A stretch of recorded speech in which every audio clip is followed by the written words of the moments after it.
지난 주일에 제가 말씀을 드린 것처럼 이제 신명기 강의 마지막 시간으로 이 송구영신 예배 시간에 33장 29절 한 절의 말씀을 가지고 묵상을 하려고 합니다.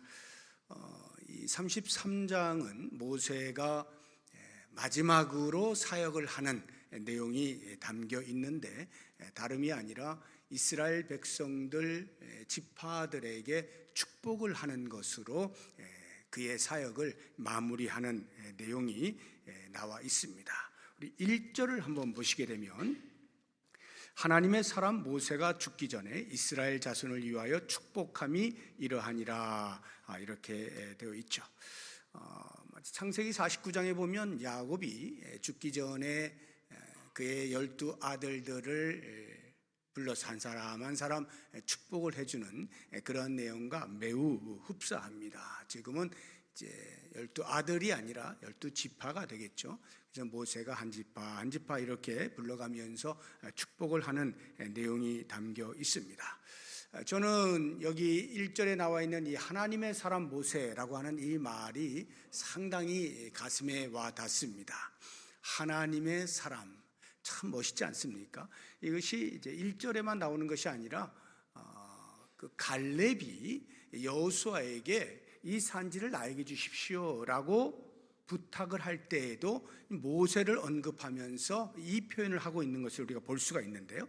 여호수아서 14장 6절을 보시게 되면, 그때의 유다 자손이 길갈에 있는 여호수아에게 나아오고 그니스 사람 여분네 아들 갈렙이 여호수아에게 말하되, 여호와께서 가데스 바네아에서 나와 당신에게 대하여 하나님의 사람 모세에게 이르신 일을 당신이 아시는 바라. 갈렙의 눈에도 모세는 하나님의 사람으로 보였던 것 같습니다. 굉장히 멋있는 말이잖아요, 하나님의 사람. 그런데 사실 모세의 인생을 살펴보게 되면 그렇게 멋있는 말을 들을 만한 출발이 아니었어요. 어떤 면에서 모세의 인생은요, 거절당한 인생이다, 이렇게 보아도 무방합니다. 그가 태어날 때를 보게 되어지면 이스라엘 백성들이 점점 많아지게 되니까 애굽의 왕이 어린 아이들 태어나면 다 죽이도록 명령을 하는 시대로부터 거절당한 사람이었습니다. 물론 의도적이진 않지만 석 달을 숨기고 부모들이 더 이상 숨길 수가 없게 되어지니까 상자에다가 담아서 내보내죠. 말이 좋은 말이지 사실은 버린 거죠. 그러니까 부모로부터 버림받아진, 부모로부터 거절당한 인생이었던 것을 알 수가 있어요. 그가 어찌어찌 하나님의 섭리 가운데에서 적들의 손에 구출을 받아서 40년이라고 하는 삶을 애굽의 왕궁에서 지내게 되었지만, 이제 뜻이 세워져서 자기 백성들을 위해서 무엇인가 하려고 할 때에 오히려 자기 백성들로부터 거절을 당하지 않습니까? 그리고는 미디안 광야로 쫓겨나잖아요. 도망가게 되잖아요. 얼마나 서운했겠어요. 그런 모세가 하나님께 뭔가 말을 했겠죠. 하나님, 지금 이때에 나를 쓰시기 위해서 지금까지 훈련시킨 것 아닙니까? 하면서 뭔가 이야기를 하려고 할 때 하나님이 대꾸하지 않으시잖아요. 하나님으로부터 또한 거절을 당하는 모세. 그래서 미디안 광야에서 40년이라고 하는 세월을 그냥 허송세월 하는 겁니다. 에이, 이럴 바에야 나도 이제는 하나님 잊어버리고 살겠다 라고 하면서 자기 아들 낳을 때에도 첫째 아들 이름을 게르솜이라, 나그네 인생이라 하면서 할례도 주지 않으면서 그냥 하나님 잊으면서 살아가는 그러한 인생. 어떤 면에서 모세의 인생은 거절당한 인생이다, 이렇게 보여지는 거예요. 그런데 그러한 인생을 하나님께서 당신의 열심 안으로 끌어들이는 거죠. 계속해서 이야기하시면서 이제는 네가 내 백성을 애굽에서 구출할 때가 되었다. 가라. 몇 번이나 변명을 하고 못한다고 거절을 하지만 하나님의 열심 앞에 굴복을 당할 수밖에 없어서 끌려가다시피 그 일을 감당하게 되죠. 놀라운 것은 그럼에도 불구하고 하나님께서 그의 인생을 바꾸어 주시면서 하나님의 백성들을 애굽에서 나오게 하신 것으로부터 시작을 해서 광야의 삶을 지나서 가나안 땅을 눈앞에 두기까지의 갖은 어려움들을 다 극복해내고 백성들의 불평을 다 받아내고 하나님의 뜻을 이루어가는 과정 속에서 드디어 모세는 사람들의 눈에 하나님의 사람으로 보이기 시작한 거죠. 이와 같은 놀라운 변화를 받게 되어진 모세가 마지막 죽기 직전에 한 일, 그것은 곧 백성들을 향한 하나님의 사랑이 얼마나 큰지, 백성들을 향한 하나님의 뜻이 무엇인지 축복의 형태로 전달을 하는 것으로 자신의 마지막 사명을 완수하는 모습을 보게 되는 거예요. 저는 이 모습을 보면서 야, 나도 이렇게 죽으면 좋겠다 하는 생각을 해봐요.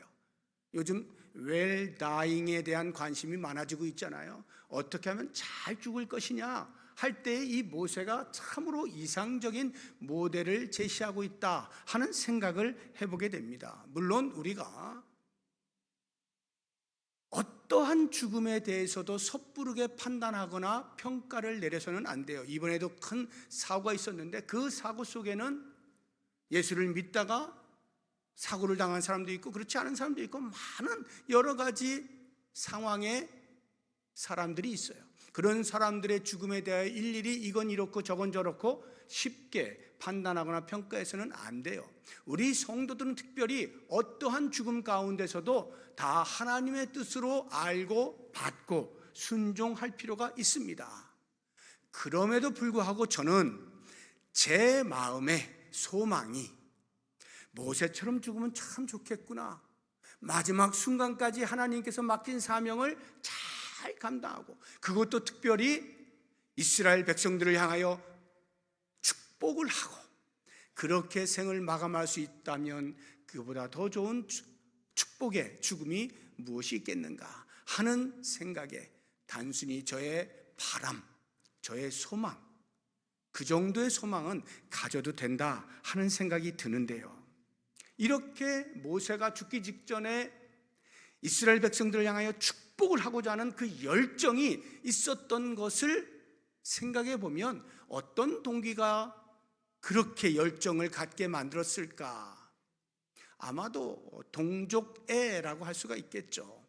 그가 애굽에서 처음에 이스라엘 백성들을 구출해내기 위하여 열정을 품었던 그 열정이 이제는 농이 익어서 잘 익은 상태로 다른 방편으로 이스라엘 백성들 자기 동족을 향한 사랑의 마음으로 축복을 하고자 했을 것이다 하는 생각이 들어요. 그러면서 한 걸음 더 나아가 보면 이스라엘 백성들, 즉 하나님 편에서 볼 때 하나님의 백성들을 향한 하나님의 마음이 어떠한가를 그들에게 전달해 주고 싶은 열정이 이렇게 축복의 형태로 나타나고 있지 않는가 하는 생각을 해봐요. 그래서 그의 마지막 축복을 다 하고 33장 1절부터 해서 축복을 다 하고 마지막 결론 부분으로 이와 같은 고백을 하는 것을 우리가 함께 읽었는데 그 29절 보게 되면 이스라엘이여 너는 행복한 사람이로다. 너는 행복한 사람이로다. 과연 모세가 그 광야의 삶을 사는 동안에 경험한 하나님에 대한 어떠한 확신이 있었기에 이와 같은 말을 할 수가 있었을까?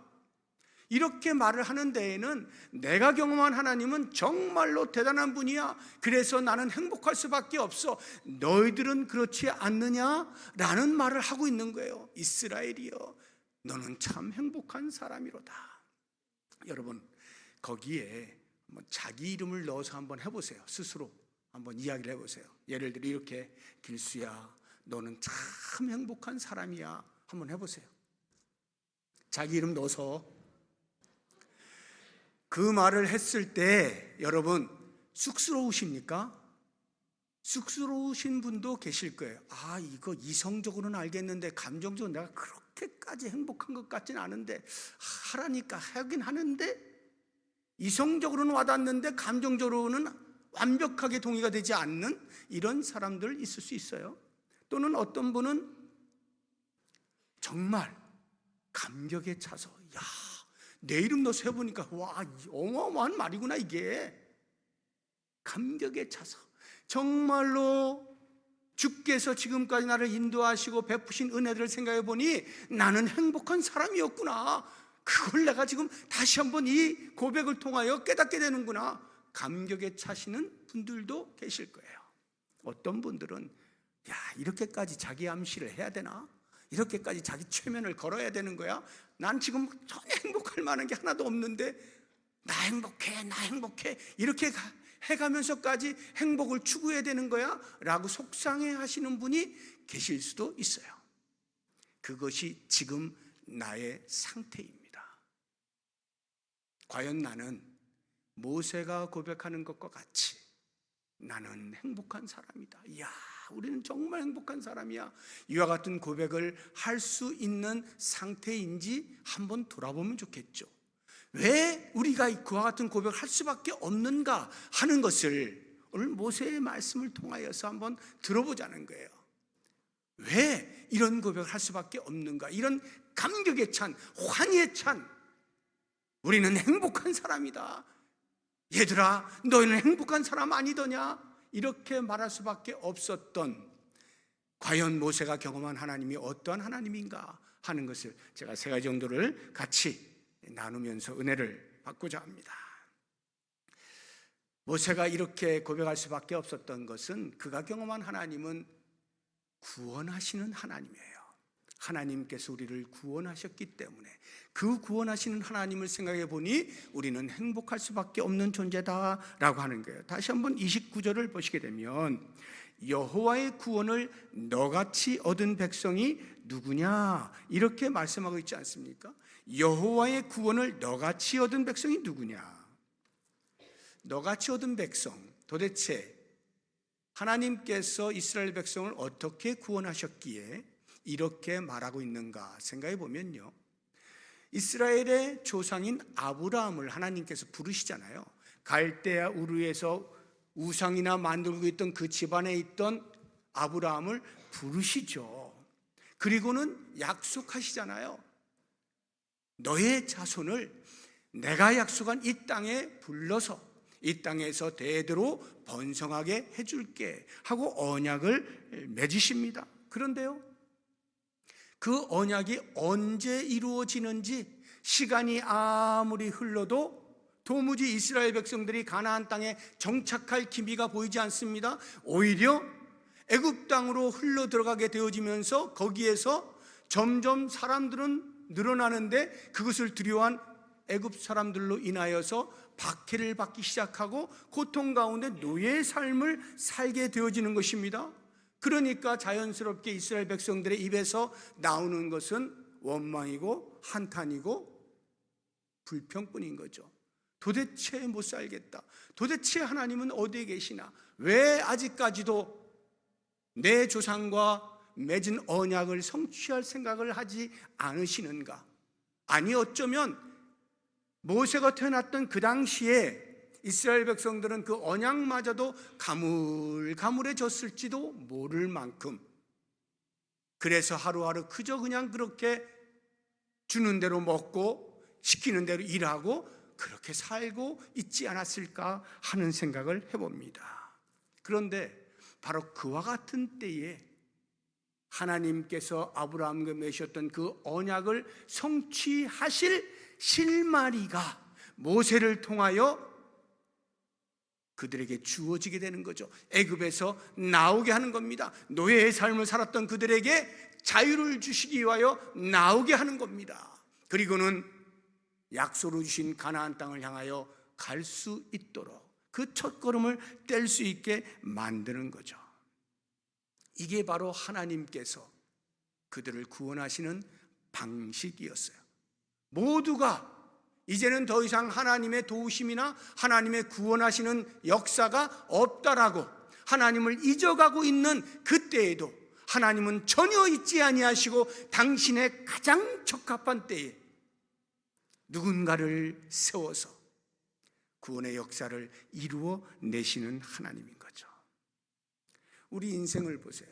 우리 인생들은 다 죄의 삭슬 치를 수밖에 없는 존재들이에요. 그래서 죽음을 피할 수 있는 인간이 아무도 없어요. 아무리 지식에 뛰어나고 돈이 많고 명예가 있고 권력이 있고 가진 것이 많이 있다 하더라도, 세상을 향하여서 어떠한 공로를 세웠다 하더라도 그것으로 죽음을 피할 수 있는 인간이 아무도 없어요. 그리고 어떤 누구도 죽음을 대신할 수 없어요. 각자가 다 죄의 삭신 죽음을 치를 수밖에 없는 것입니다. 그런데요, 이 죽음에 대하여서 우리가 살아있을 때는 잘 못 느껴요. 그냥 계속 산다라고 생각합니다. 그런데 이제 막 죽음이 눈앞에 다가올 때, 임박하여질 때에, 그때 비로소 죽음에 대하여 깊이 생각하게 되면서 지금까지 살아왔던 인생을 돌아보게 되는 거예요. 그리고는 그 인생에 대하여 평가를 내릴 때 어떻게 내리냐? 덧없다, 이렇게 평가를 내리게 되는 거예요. 왜 그렇습니까? 죽음을 맞이하게 되는 그 순간에 무엇인가 인간은 죽음 뒤, 죽음 다음에 대한 이야기를 할 수만 있다면 죽음이 그다지 두렵지는 않을 텐데, 죽음이 끝이라고 생각되어지는 순간, 지금까지 살아왔던, 그리고 살면서 세워놓았던 온갖 업적이나 공로조차도 죽음 앞에서는 아무런 의미가 없다는 생각에 빠져들게 되는 거예요. 죽음 뒤를 말할 수 없게 되어질 때 오게 되어지는 인생의 덧없음, 이게 모든 인간이에요. 그런데 그러한 인간에게 하나님께서 구원을 제시하시잖아요. 예수 그리스도를 통하여. 요한복음 14장 6절에 보면 이렇게 예수님이 말씀하시죠. 내가 곧 길이요 진리요 생명이니 나로 말미암지 않고는 아버지께로 나올 자가 없느니라. 이것은 하나님께서 예수 그리스도를 통하여 인류를 구원하시기로 작정하시고 계획을 하시고 그렇게 성취해 가신 결과로서 우리가 지금 하나님의 자녀, 하나님의 백성 된 것입니다. 그래서 우리 성도들은 죽음을 맞이할 때 당당할 수가 있는 거예요. 왜? 내세 신앙이 있거든요. 죽음 이후의 이야기를 할 것이 있거든요. 죽음 다음에 무엇이 있다는 것을 알기 때문입니다. 사실 내세라고 하는 것은 모든 종교가 다 이야기를 해요. 그런데 막연하죠. 극락이라든가 유토피아라든가 파라다이스라든가 뭐 이런 용어들이 많이 있어요. 그런데 전부 막연한, 그냥 우리가 그런데 가면 좋겠다 이런 것이지 정작 그것에 대해서 아무런 확신을 가질 수가 없어요. 그런데 성경은요, 우리의 죽음 다음 이야기를 너무나 많이 해놓고 있어요. 그래서 성경을 보는 사람들은 내세 신앙으로 점점 무장이 되어지면서 죽음이 두렵지 않게 되어지는 거예요. 죽음 이후의 이야기를 이어갈 수 있다는 확신이 들기 때문이죠.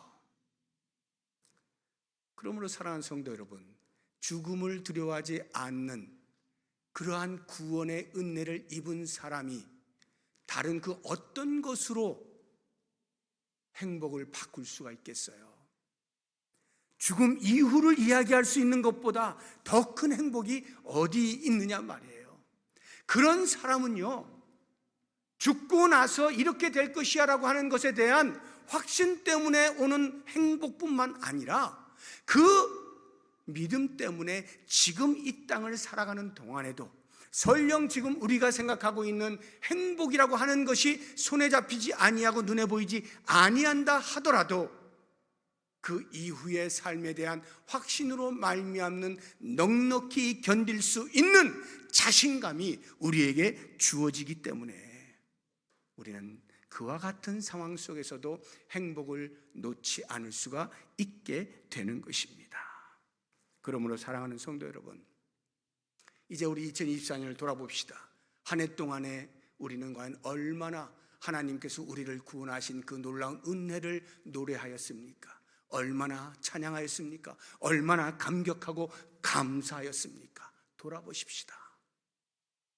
적어도 새해가 되어서는 그렇구나, 우리의 행복이라고 하는 것은 이미 하나님께서 이렇게 놀라운 구원을 통하여서 가득 채워주셨는데 내세 신앙으로 확신만 있다라고 한다면 그보다 더 큰 행복이 없을 텐데, 보장해 놓으신 하나님의 은혜를 내가 확신하지 못함으로 스스로 행복을 막고 있지는 아니한가 생각하면서 적어도 새해 2025년에는 이제 하나님께서 보장해 놓으신 이 놀라운 구원의 은혜를 마음껏 노래하면서 행복을 누리자 작정을 하시고, 언제 어디에서 어떠한 죽음을 맞이한다 하더라도 두려움 없을 이 내세 신앙에 투철하여서 모든 시름을 날려버릴 수 있는, 날 구원하신 주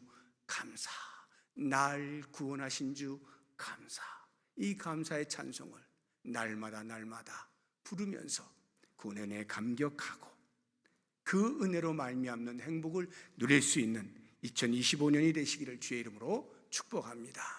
두 번째로, 모세가 어떤 하나님을 경험하였기에 너는 행복한 사람이로다 이렇게 외치는가?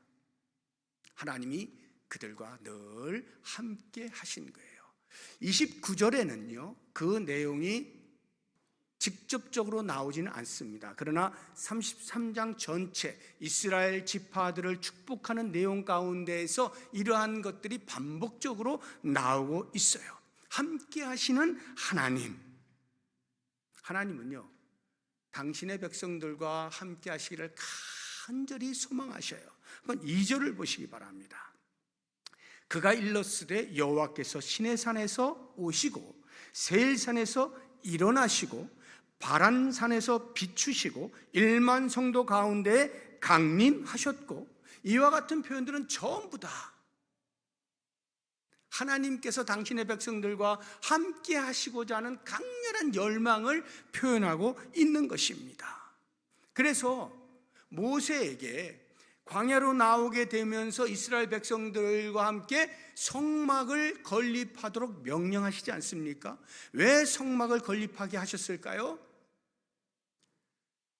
죄 있는 인간을 만나실 수 있는 거룩하신 하나님의 유일한 방법은 죄 없다 여기게 되어지는 그 순간뿐이거든요. 그것이 제사 제도 속에서 가능하도록 만들어 놓으셨는데 그 제사를 성막에서 드릴 수 있도록 해놓은 거예요. 그리고는 성막의 지성소에 하나님께서 임재하여 계신다라고 하는 것을 상징적으로 보여주시는 언약궤의 덮개, 시은좌 속죄소라고 하는 것을 만들게 하시죠. 사실 광야의 삶을 생각해 보면요 계속 가야 되잖아요. 가나안 땅에 가야 되잖아요. 그러니까 정착하는 장소가 아니란 말이죠. 그 수없이 많은 사람들이 천막을 치고 또 가기 위해서는 거두고 다시 또 내려서 치고 반복적으로 하는 이것이 얼마나 번거로워요. 그런데 거기에다가 성막까지 만들어서 성막도 역시 마찬가지로 가게 되어지면 다 거두고 일일이 그 하나씩 매가지고 가야 되고 또 정착하라 하면 또 내려서 다 피고 얼마나 번거롭습니까? 그런 번거로움을 아시는 하나님께서 굳이 광야의 삶에서 성막을 만들게 하시는 이유는 그 광야의 삶 가운데서 여전히 당신의 백성과 함께 하시고자 하는 열심이 있으셨기 때문 아니겠습니까? 그렇다고 하면 모세가 광야의 삶을 다 살면서 뒤를 돌아보니 야, 하나님께서 우리와 함께 하시려고 성막을 만들게 하셨구나 하는 것을 깨닫게 되어지면서 함께 하시는 하나님으로 말미암는 행복을 노래하지 않을 수가 없게 되어지는 것이죠. 하나님이 함께 하시는 게 그렇게 행복한 일입니까? 행복하죠.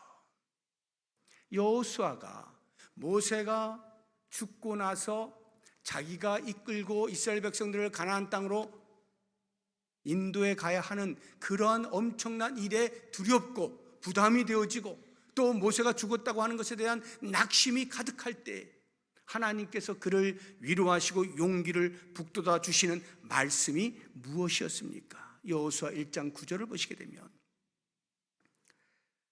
내가 내게 명령한 것이 아니냐 강하고 담대하라 두려워하지 말며 놀라지 말라 내가 어디로 가든지 내 하나님 여호와가 너와 함께 하느니라 하시니라. 여호와 하나님께서 함께 하신다는 이 말씀이 낙심 가운데 있는 여호수아를 강하게 만드는 거예요. 내가 모세와 함께 했던 것처럼 너와도 함께 하겠다. 이 말씀이 모세로 하여금 여호수아로 하여금 벌떡 일어서게 만드는 것이고 두려워서 주저주저하고 있는 그의 발걸음을 담대하게 만들 수 있었던 것입니다. 뿐만 아니라 이스라엘 백성들이 가나안 땅에 정착한 이후에 우상을 섬기면서 하나님을 배반하는 일을 통하여서 하나님께서 징계를 하시죠. 바벨론을 통하여서 멸망을 당하게 될 것이라고 하는 예언의 말씀을 이사야를 통하여 줍니다. 그러면서 그것으로 끝내지 아니하고 70년의 고통의 시간이 지나고 나면 내가 다시 너희들을 회복해 줄게, 고토로 돌아오게 해줄게 라고 하면서 위로의 말씀을 주시고 회복의 말씀을 주실 때도 역시 마찬가지로 내가 너희와 함께 하겠다라고 하는 말씀을 주시는 거예요. 이사야 41장 10절을 보시게 되면 두려워하지 말라 내가 너와 함께 함이라 놀라지 말라 나는 내 하나님이 됨이라 내가 너를 굳세게 하리라. 함께 하겠다라고 하는 이 말씀이 이스라엘 백성들에게 용기와 희망을 북돋아 주시는 말씀이 되는 것입니다. 그러므로 사랑하는 성도 여러분, 우리가 며칠 전에 예수님의 나심을 축하하고 감사하는 예배를 드렸죠. 성탄절을 지냈습니다. 예수님께서 이 땅에 오신 성육신, 그것은 곧 구약시대에 하나님께서 이스라엘 백성과 함께 하시는 방편으로서 임시적으로 주셨던 제사 제도를 완성하시는 거죠. 예수님께서 직접 제물이 되어주셔서 단 한 번의 사건, 십자가의 사건을 통하여서 더 이상 제사 제도를 반복하여 드릴 필요가 없게 예수 그리스도를 믿는 믿음 안에서 영원토록 하나님께서 우리와 함께 하실 수 있도록 만들어 놓으셨죠. 그래서 예수님께서 이 땅에 오실 때 처녀의 몸으로 나실 것을 예언하시면서 그 이름을 임마누엘이라 하라, 이런 말씀을 주시지 않습니까? 마태복음 1장 23절을 보시면 보라 처녀가 잉태하여 아들을 낳을 것이요 그의 이름은 임마누엘이라 하리라. 이 임마누엘의 뜻이 뭡니까? 뒤에 하나님이 우리와 함께 계시다. 구약시대에는요 하나님께서 이스라엘 백성들과만 함께 계셨어요. 제사 제도를 통해서. 그런데 하나님이 직접 육신의 몸을 입고 이 땅에 임마누엘이라는 이름으로 오시게 되면서 더 이상 이스라엘의 하나님으로만 국한되는 것이 아니라 열방을 위하여 열방 가운데 함께 하겠다라고 하는 약속을 지켜내시는 사건으로 임마누엘 성육신 하시게 되는 거죠. 그런데 그 예수님께서 십자가에서 죽으시고 3일 만에 부활하신 다음에 승천하시잖아요. 예수님이 가시는 거예요. 그래서 임마누엘이 더 이상 진행될 수 없게 되어질 때 예수님은 돌아가시기 전에 하나님 앞에 기도합니다. 하나님이여, 지금 남아있는 백성들이 있습니다. 저들을 위하여 또 다른 보혜사를 보내주십시오 라고 기도를 하는데 그 이유가 함께 하심입니다. 요한복음 14장 16절 17절 보시면 내가 아버지께 구하겠으니 그가 또 다른 보혜사를 너희에게 주사 영원토록 너희와 함께 있게 하리니 그는 진리의 영이라 성령이라. 세상은 능히 그를 받지 못하나니 이는 그를 보지도 못하고 알지도 못함이라. 그러나 너희는 그를 아나니 그는 너희와 함께 거하시며 또 너희 속에 계시겠습니다 해서 오순절 성령이 강림하신 이후부터 오늘날까지 성령께서 우리 안에 내주하여 영원토록 함께 하시는 것이죠. 이렇게 함께 하시는 하나님, 우리 안에 거하시면서 우리와 늘 함께 하시는 하나님, 이 하나님으로 인하여 우리는 행복한 존재일 수밖에 없는 거예요. 내가 누구와 함께 있느냐라고 하는 것은 나의 자존심과 나의 자신감과 직결이 되어 있어요.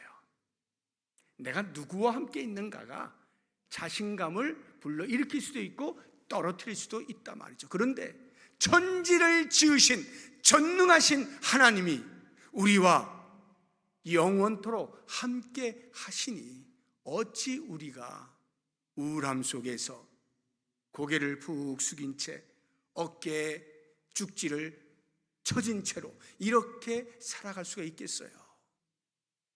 함께 하시는 전능하신 하나님이 영원토록 내주하에 계시는데 그분으로 인하여 우리는 행복할 수밖에 없는 것 다시 한번 고백하면서 주님 감사합니다, 감사합니다 고백할 수 있기를 바라고요. 마지막 모세가 세 번째로 왜 우리는 행복한 사람인가 할 때에 하나님께서 늘 우리를 도우시기 때문이에요. 자, 생각해 보세요. 구원을 해주셨어요. 그리고는 구원하신 하나님께서 이제부터 너희 마음대로 살아라, 너희끼리 살아봐, 홀로 두지 아니하시고 함께 하셔요. 함께 하시는 하나님이 아무 일도 안 하고 가만히 계시는 것이 아니라 때를 따라 은혜로 도와주시는 거예요. 도와주시는 하나님, 그분으로 인하여 우리는 행복할 수밖에 없다라는 것인데 29절 말씀 다시 보시게 되어지면 거기에 하나님을 이렇게 표현하고 있죠. 돕는 방패, 영광의 칼. 이러한 표현들과 함께 우리가 읽지는 않았습니다만 26절을 보시게 되어지면 아주 매력적인 표현을 해놓은 구절이 있는데 26절 보세요. 여수룬이여, 여기 여수룬은 이스라엘의 다른 말이에요. 이스라엘이여, 하나님 같은 이가 없도다. 왜? 그가 너를 도우시려고 하늘을 타고 궁창에서 위엄을 나타내시는다. 참 멋있는 시적인 표현인데 하나님께서 우리를 도우시려고 하늘을 탄대요. 이게 무슨 말이에요? 하늘을 탄다는 말이 하늘을 달리신다는 거예요. 우리는 여기서 이렇게 평면적으로 보면 다 볼 수가 없잖아요. 그런데 저 위에 올라가서 보면 모든 게 다 보이지 않습니까? 그러니까 드론을 띄워가지고 쫙 살피면은 못 볼 게 없잖아요.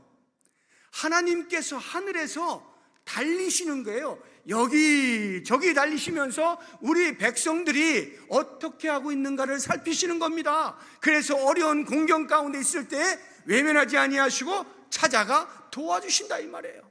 하늘을 달리시면서 우리를 도와주시는 하나님. 모세가 그 하나님을 경험하지 않아요? 광야에서 뭐 먹을 것이 있어요. 그런데 거기에서 하나님께서 만나를 보내주시고 메추라기를 통해서 먹을 것을 공급해 주시는 놀라운 은혜, 도우시는 하나님을 경험하잖아요.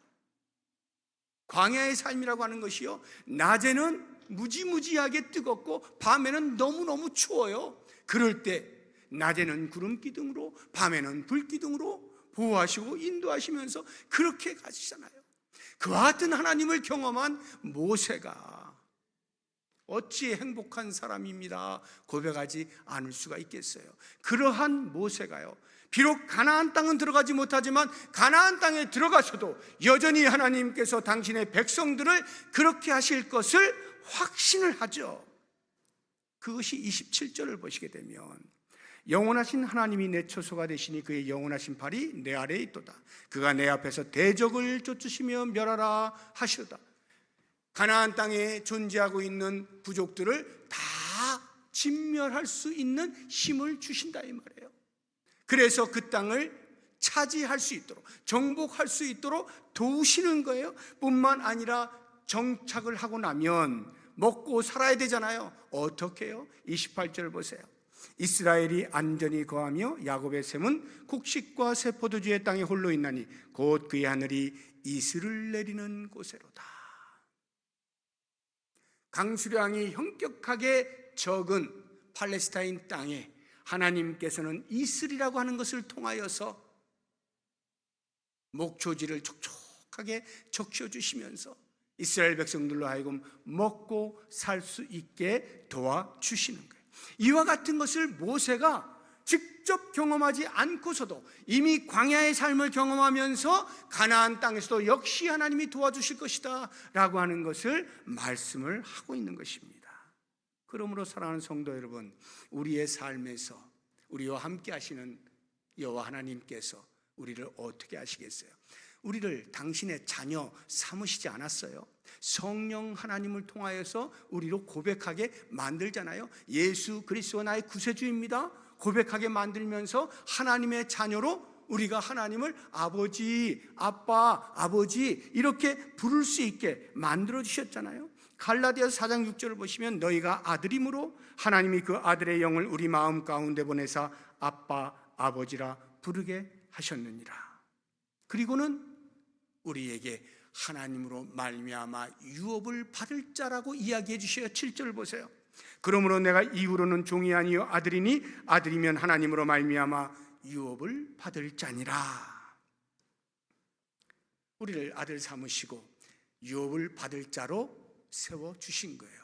그러면 생각해 보세요. 우리가 어떻게 하나님의 아들이 되었다고요? 예수 그리스도의 십자가의 죽으심, 대속을 통하여 그 대속을 내가 믿고 받아들일 때 성령 하나님께서 우리의 입을 열어 하나님을 아버지라 부를 수 있게 만들어 놓으셨단 말이죠. 그러면 생각을 해보시자고요.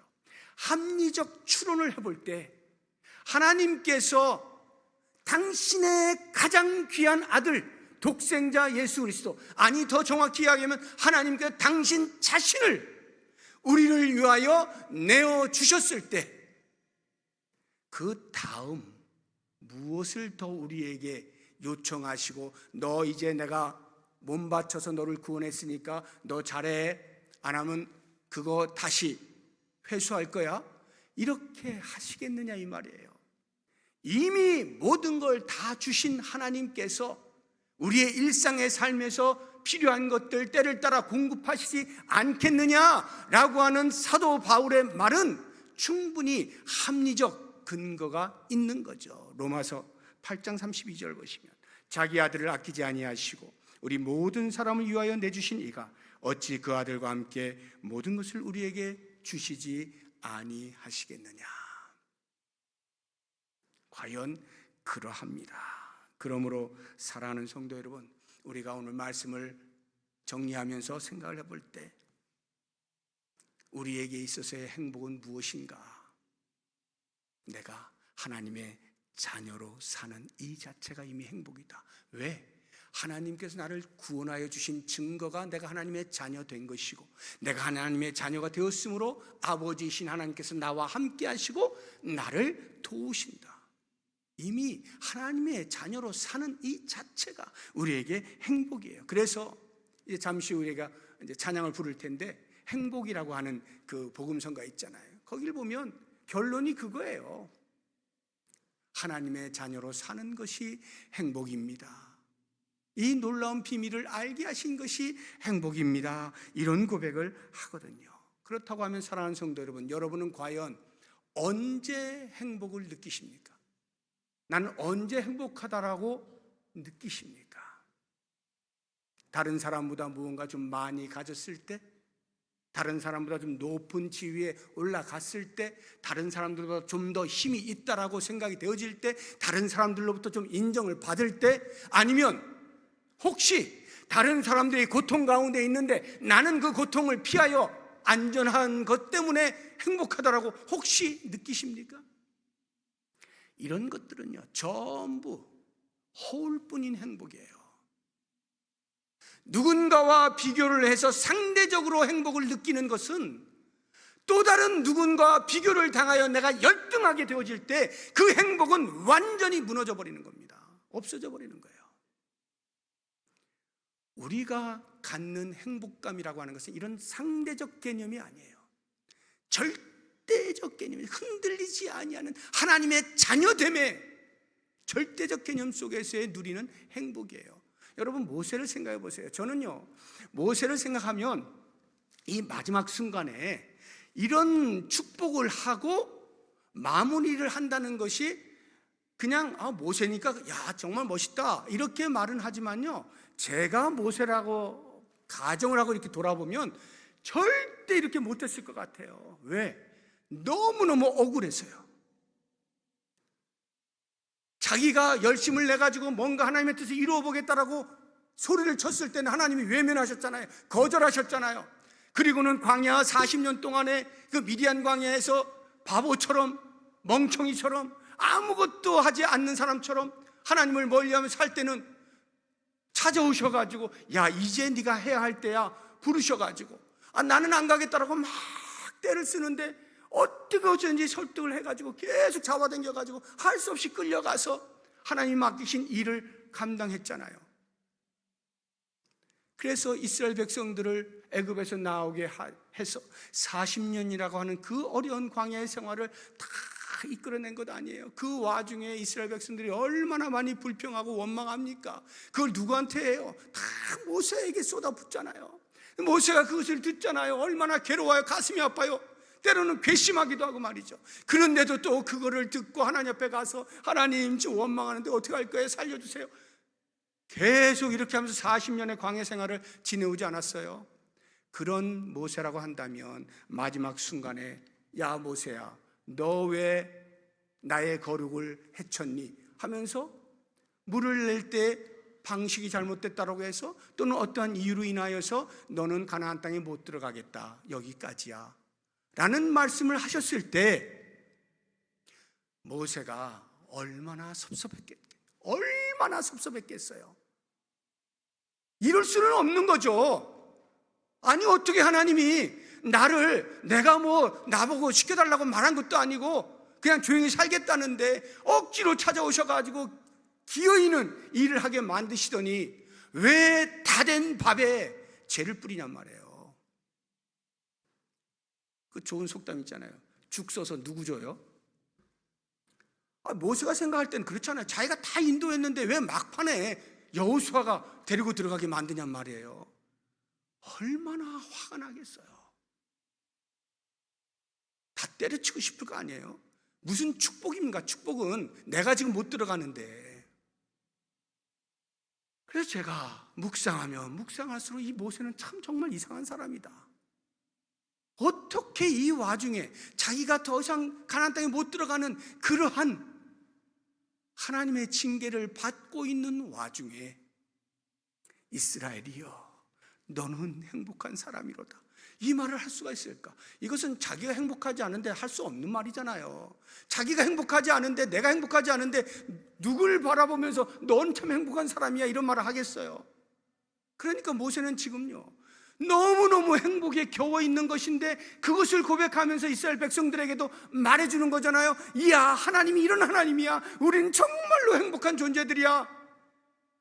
이 고백을 도대체 어떻게 할 수 있었냐 말이죠. 저는 묵상하면 할수록 상대적 개념을 가지고는 도저히 할 수 없는 고백이다. 이거는 절대적으로 하나님의 주권에 완전히 무릎을 꿇었을 때만 가능한 거구나.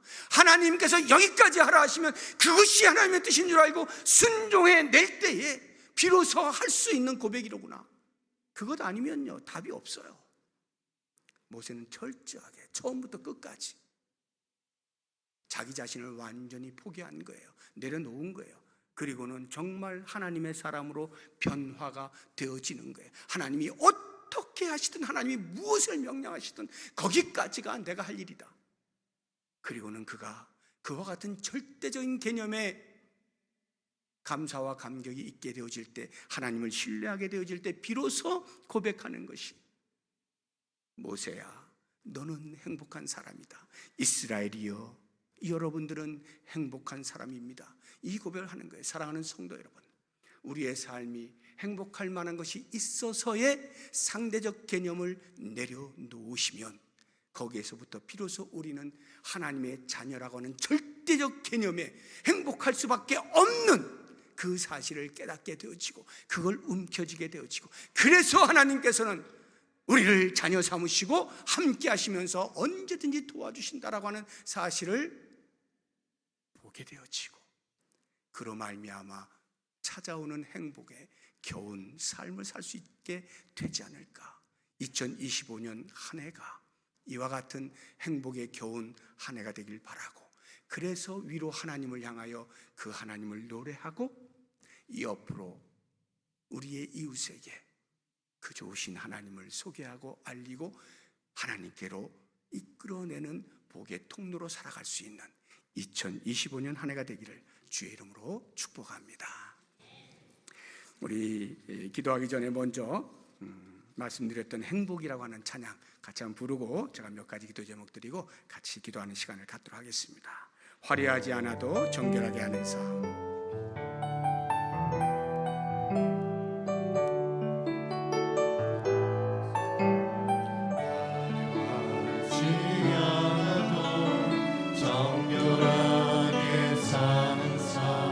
가진 것이 적어도 감사하며 사는 삶, 내게 주신 작은 힘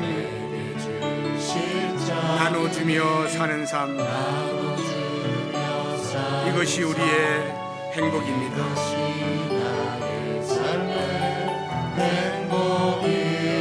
눈물 날 일 많이 있습니다.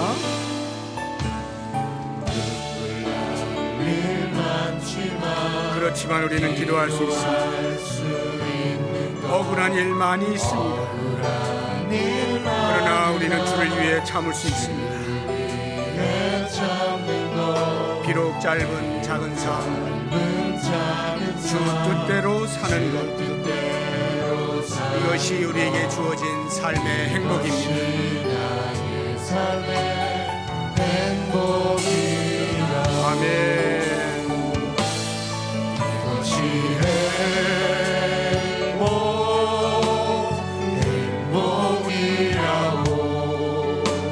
세상은 알 수 없는 하나님 선물, 그것이 행복이라오. 하나님의 자녀로 살아가는 것, 이것이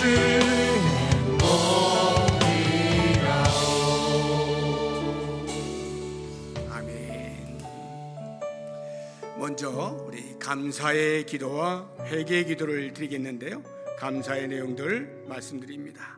우리를 구원하시고 자녀 삼아주셔서 감사합니다. 2024년 한 해도 우리와 함께 하시고 도와주셔서 감사합니다. 우리 교회 60년 세월을 은혜로 지키시고 보호하시고 인도해 주셔서 감사합니다. 이와 같은 감사의 기도 제목들을 가지고 기도해 주시고, 회개의 기도를 드릴 때에 삶의 무게를 견디지 못하고 염려와 원망을 쏟아냈던 불신앙을 회개합니다. 교회의 하나됨을 해치는 생각과 말과 행동들을 회개합니다. 겉과 속이 다른 언행불일치의 삶을 회개합니다. 여러분들 생각하시면서 동의하고 자복하고 내어놓을 기도의 제목들, 감사의 기도와 회개의 기도 함께 드리겠습니다. 하나님 아버지, 감사합니다. 제 가운데 있었습니다. 영원한 형벌을 받을 수밖에 없었고, 그래서 우리는 이미 하나님과 단절된 삶으로 죽었던 인생이었습니다. 그러나 주님 우리를 살리셨습니다. 예수님을 보내주심으로 예수님이 우리의 구세진 것을 알게 하시고 영접하게 하시고 고백하게 하시고 믿게 하심으로 하나님의 자녀 삼아주셨습니다. 너무나 감사합니다. 이 한 가지만으로도 이미 행복에 겹습니다. 주님, 그뿐만이 아니라 우리와 언제 어디서든 동행하여 주시고 임재하여 주시고 함께 하시면서 순간순간 때를 따라 돕는 은혜를 베풀어 주시니 진심으로 감사합니다. 힘들고 눈물 나고 고통 가운데 있을 때 홀로 두지 아니하시고 함께 하셨습니다.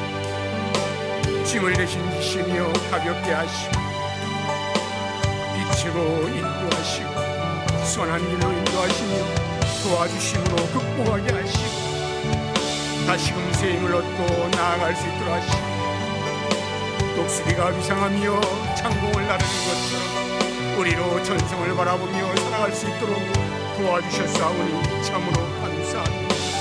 우리 교회 60년 되도록 여기까지 오게 하여 주신 하나님 감사합니다.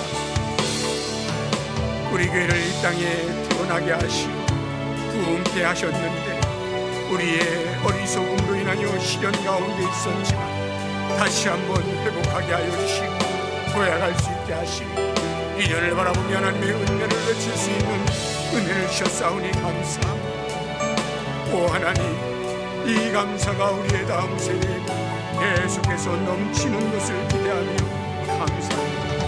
아버지, 이렇게 베푸신 은혜가 크고도 놀라운데 우리는 때로 우리의 삶의 무게를 견디지 못함으로 우리의 입에서 염려와 원망과 불평을 쏟아냈던 불신앙을 용서하여 주시기를 원합니다.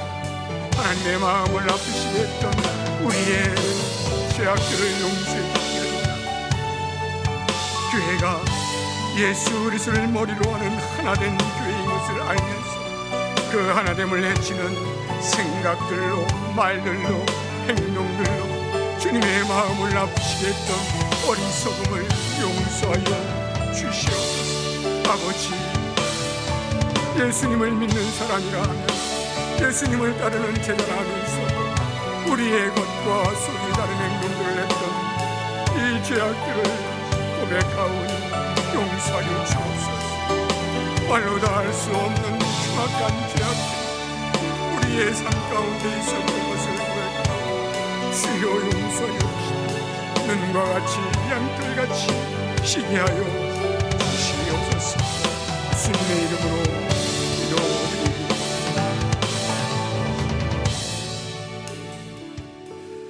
계속 이어서 우리가 하나님 앞에 의탁할 간구의 내용들 몇 가지 함께 기도하도록 하겠습니다. 2025년 한 해도 우리를 구원하신 하나님을 마음껏 노래하고 감사하면서 행복한 사람임을 풍성히 누리며 살게 하옵소서 기도하시고, 새해에도 함께 하셔서 때를 따라 도우시는 하나님을 깊이 경험할 수 있게 해주십시오 기도하시고, 우리 교회가 앞으로의 60년을 향해 힘차게 도약하는 새해가 되게 하여 주옵소서 기도하시고, 영육 간의 연약한 성도들을 고치시고 회복시켜 주옵소서 기도하시고, 우리 한국교회를 위하여 기도하실 때 영적인 대각성이 일어나게 해 주십시오. 세계를 향하여 하나님의 마음을 품고 하나님의 선교에 동참할 수 있는 교회가 되게 해 주십시오 기도하시고, 마지막 우리나라를 위하여 기도하실 때 안정과 안녕을 위하여 이와 같은 기도의 제목들을 다 같이 한 목소리로 기도하겠습니다. 하나님 아버지, 이제 2025년 새로운 한 해를 맞이하였습니다. 지금까지도 우리를 구원하신 하나님을 노래하고 앞으로 더욱더 노래하며 살게 해주십시오.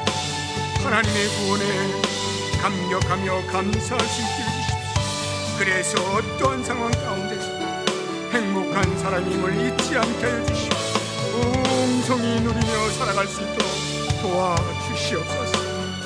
때를 따라 도우신 하나님의 은혜를 깊이 경험할 수 있게 해주십시오. 우리에게서 단 한 번도 눈을 떼지 아니하시고 세심히 살피시며 우리에게 도움이 필요할 때마다 하나님의 은혜로 충만케 해주시는 그 좋으신 하나님을 깊이 경험하는 한 해가 될 수 있도록 축복하여 주시옵소서. 교회를 위하여 기도합니다. 향후의 60년을 향해서 이제 첫 발을 내딛습니다. 도약하는 새해가 될 수 있게 하여 주옵소서.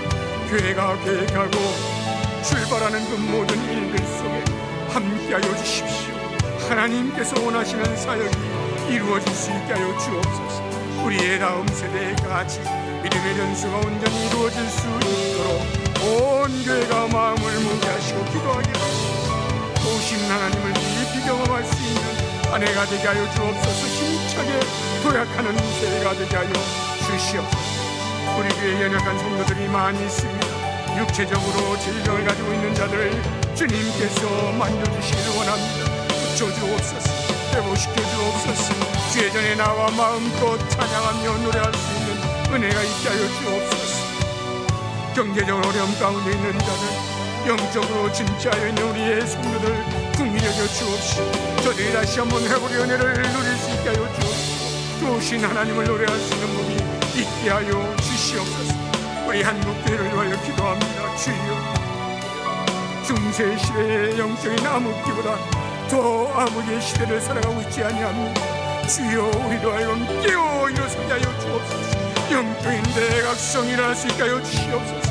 미스바에 대해 붕의 역사가 우리 한국교회에 일어날 수 있도록 도와주시길 원합니다. 주의 말씀을 증거하고 전하는 일에 최선을 다하게 하여 주시옵소서.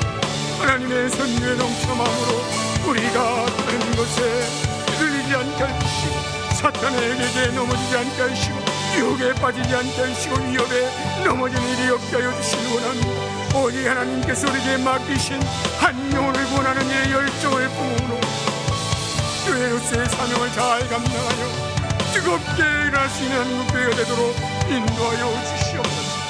우리 민족을 위하여 기도합니다. 하나님이여, 이 땅의 전국 시대에 얼마나 어지러운 시대입니다. 하나님이여, 정치계를 붙들어 주시기를 원합니다. 저의 마음을 강하게 붙들어 주시기를 원합니다. 하나님을 알지 못하는 자들이 알지라도 그들의 양심을 두들겨 주시기를 원합니다. 그래서 선을 향하여 나아갈 수 있도록 하시고 마음을 모을 수 있도록 하시고 좋은 나라, 부한 나라, 정직한 나라로 세워가는 일에 모두가 힘을 합할 수 있는 좋은 나라가 되도록 인도하여 주시옵소서. 어지러운 이 시대 가운데 있어 우리가 눈물로 기도함으로 나라를 위하여 기도함으로 나라가 하나님의 다스림 속에 있어서 축복하여 주시옵소서. 우리 나라의 안녕 주의 손에 있음을 고백하는 주님이여, 우리를 다스려 주시옵소서.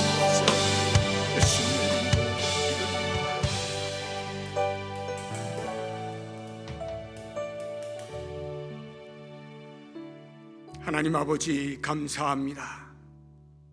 우리를 구원하여 주시고 홀로 있게 두지 아니하시고 함께 하시며 계속해서 우리의 필요를 따라서 도우시는 은혜를 베풀어 주시는 하나님, 감사합니다. 2025년 새해에도 여전히 그와 같은 하나님을 깊이 경험하면서 우리가 얼마나 행복한 사람인지 고백하고 어떠한 시련과 역경과 고난 가운데서도 흔들리지 아니하고 주저앉지 아니하고 천성을 향하여 행복한 사람의 발걸음을 옮길 수 있는 우리 모두가 되게 하여 주시옵소서.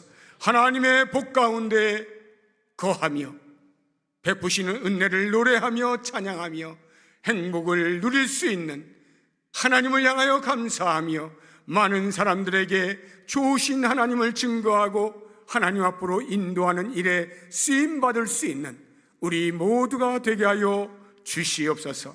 예수님의 이름으로 기도드립니다. 아멘.